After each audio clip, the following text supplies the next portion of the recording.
حضرت حذیفہ رضی اللہ تعالی عنہ فرماتے ہیں ایک دن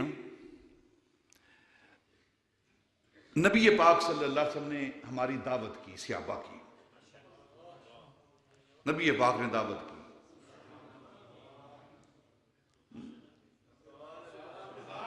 صحابہ کہتے ہیں نبی پاک نے بلایا، آؤ میرے صحابہ، میرے دوستوں، میں تمہاری دعوت کرتا ہوں۔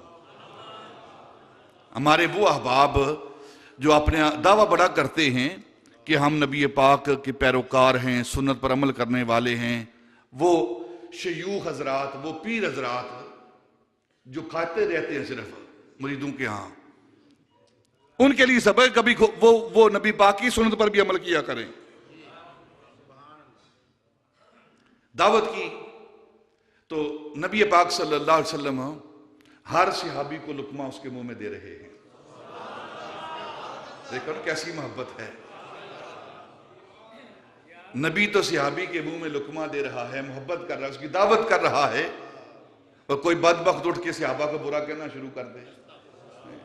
اسے اپنی ایمان کی فکر منانی چاہیے۔ تو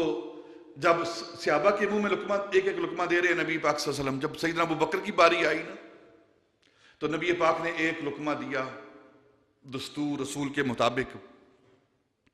تو دوسرا لقمہ اپنے ہاتھ میں رکھا، تو دوسرا لقمہ بھی نبی پاک نے ابو بکر کے منہ میں دے دیا۔ پھر تیسرا لقمہ اٹھایا اس نیت سے کہ کسی اور کو دوں گا، پھر تیسرا لقمہ بھی سیدنا ابو بکر کے منہ میں دے دیا نبی پاک نے۔ تو حضرت عبداللہ بن عباس رضی اللہ تعالیٰ عنہ جو نبی پاک کے چچا زاد بھائی ہیں، چچیرے بھائی ہیں، انہوں نے عرض کی یا رسول اللہ سب کو ایک ایک لقمہ دیا ہے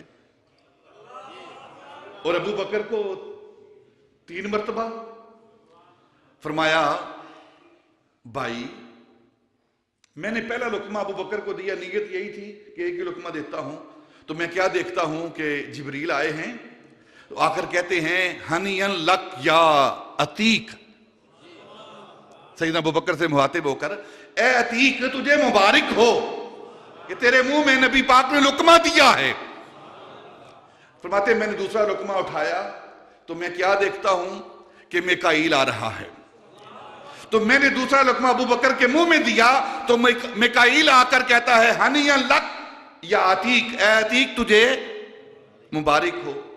فرماتے ہیں میں نے تیسرا لقمہ جب دیا نا تو اللہ کی طرف سے ندا آئی